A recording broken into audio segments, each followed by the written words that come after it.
चलिए जानते हैं आज की देश और दुनिया की सिलेक्टेड काम की और महत्वपूर्ण 50 बड़ी खबरों को सिर्फ 10 मिनट में। लेकिन अभी तक आपने इस वीडियो को लाइक नहीं किया है तो लाइक कर दें और इस चैनल को सब्सक्राइब कर दें।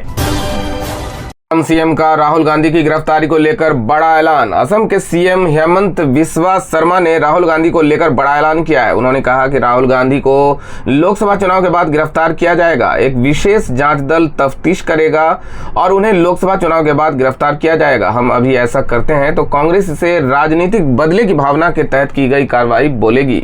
राहुल गांधी और पार्टी के अन्य नेताओं के खिलाफ यात्रा के दौरान हिंसा भड़काने का आरोप है।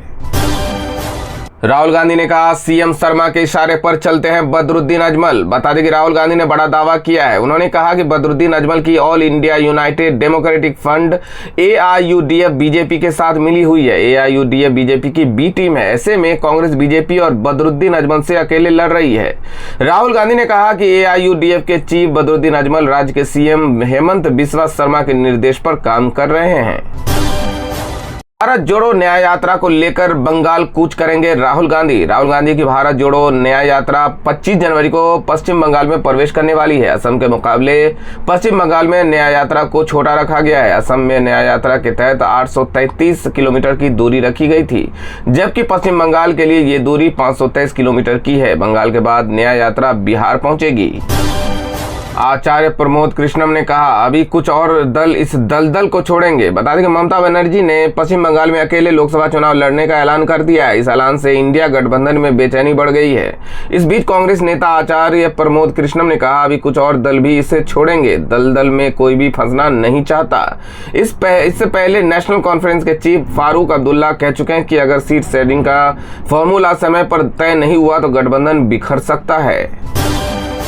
नीतीश के बीच खींची तलवार, बड़ा बयान। कर्पूरी ठाकुर की जयंती पर सीएम नीतीश कुमार ने बिना किसी का नाम लिए परिवारवाद पर हमला बोला है। उन्होंने कहा कि कर्पूरी ठाकुर ने कभी अपने परिवार को आगे नहीं बढ़ाया। आजकल लोग अपने परिवार को बढ़ाते हैं। हमने भी कर्पूरी ठाकुर से सीखकर परिवार में किसी को आगे नहीं बढ़ाया। हम हमेशा दूसरों को आगे बढ़ाते हैं। नीतीश के इस बयान के बाद माना जा रहा है कि उन्होंने लालू यादव पर निशाना साधा है।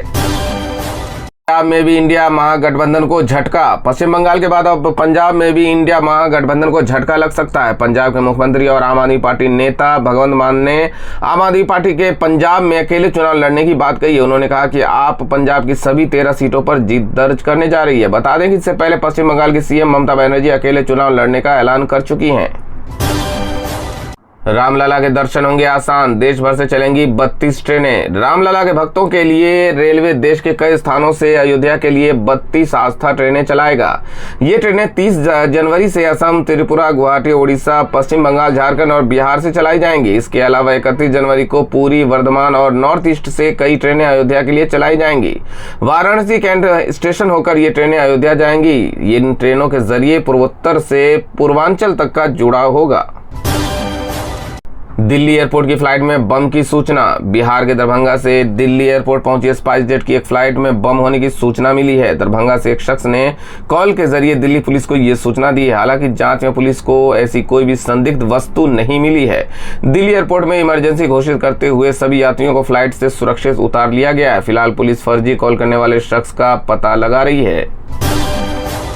राम मंदिर में पहले 2 दिन आया 3 करोड़ 17 लाख का चढ़ावा। रामलला प्राण प्रतिष्ठा के बाद पहले 2 दिनों में 3 करोड़ 17 लाख रुपए का चढ़ावा आया है। पहले दिन आम श्रद्धालुओं ने मंदिर में करीब 10 लाख रुपए का चढ़ावा चढ़ाया। 2 दिनों में लाखों श्रद्धालु रामलला के दर्शन के लिए अयोध्या पहुंच रहे हैं। एक रिपोर्ट के मुताबिक राम मंदिर और पर्यटन से जुड़े दूसरे उपायों से प्रदेश सरकार के खजाने में 25,000 करोड़ का अतिरिक्त रेवेन्यू आ सकता है। नोएडा से अयोध्या के लिए बस सेवा शुरू। अयोध्या धाम में रामलला के दर्शन के लिए जाने वाले श्रद्धालुओं को यूपी परिवहन निगम में बड़ी सौगात दी है। यूपी रोडवेज ने नोएडा से अयोध्या के लिए सीधी बस सेवा शुरू की है। नोएडा से पहली बस सुबह 9 बजे, दूसरी सुबह 2 बजे और तीसरी बस शाम 6 बजे चलेगी। ये बस सेवा सेक्टर 35 स्थित मोरना डिपो से शुरू हुई है। यात्रियों की संख्या के आधार पर रूट पर बसों की संख्या बढ़ाई जा सकती है। ममता बनर्जी का एक्सीडेंट, सिर में चोट। पश्चिम बंगाल की सीएम ममता बनर्जी का एक्सीडेंट हो गया है। वर्धमान से कोलकाता आने के दौरान बारिश और कोहरे में उनकी कार अनियंत्रित हो गई, जिसके चलते ड्राइवर ने अचानक ब्रेक मारा। इस दौरान ममता बनर्जी के सिर में हल्की चोट आई है। मायावती ने केंद्र के फैसले का किया स्वागत, कांशी राम को भी मिले भारत रत्न। कर्पूरी ठाकुर को भारत रत्न मिलने पर बीएसपी चीफ मायावती ने फैसले का स्वागत करते हुए उनके परिवार व अनुयायियों को शुभकामनाएं दी। हालांकि उन्होंने इसे देर से आया फैसला भी बताया। इसके साथ ही उन्होंने कांशी राम के लिए भी भारत रत्न की मांग की है। उन्होंने कहा कि दलितों एवं अन्य उपेक्षित को आत्मसम्मान के साथ जीने व अपने पैरों पर खड़ा करने के लिए मान्यवर कांशी राम को भारत रत्न से सम्मानित करना जरूरी है। फरवरी को भारत बंद का ऐलान। भारतीय किसान यूनियन बीकेयू के राष्ट्रीय प्रवक्ता राकेश टिकैत ने 16 फरवरी को भारत बंद का आह्वान किया है। उन्होंने कहा, इस भारत बंद में हमारे साथ संयुक्त किसान मोर्चा और अन्य बहुत सारे संगठन है। किसान 16 फरवरी को खेत में काम न करें, दुकानों को भी बंद रखें। इस आंदोलन में हम एमएसपी, नौकरी, अग्निवीर और पेंशन आदि मुद्दा उठाएंगे। शाहरुख खान की फिल्म डंकी ने दुनिया भर में मचाया तूफान। शाहरुख खान की फिल्म डंकी उनके करियर की तीसरी सबसे ज्यादा कमाई करने वाली मूवी बन गई है। फिल्म अब भी दुनिया भर में कमा रही है। अब इसने अपने लेटेस्ट वर्ल्ड वाइड कलेक्शन के साथ सलमान खान की टाइगर 3 का वर्ल्ड वाइड रिकॉर्ड तोड़ दिया है। टाइगर 3 ने वर्ल्ड वाइड 467 करोड़ रुपए का कारोबार किया था। अब डंकी ने इस आंकड़े को पार कर कुल 470 करोड़ 60 लाख रुपए का कलेक्शन कर लिया है।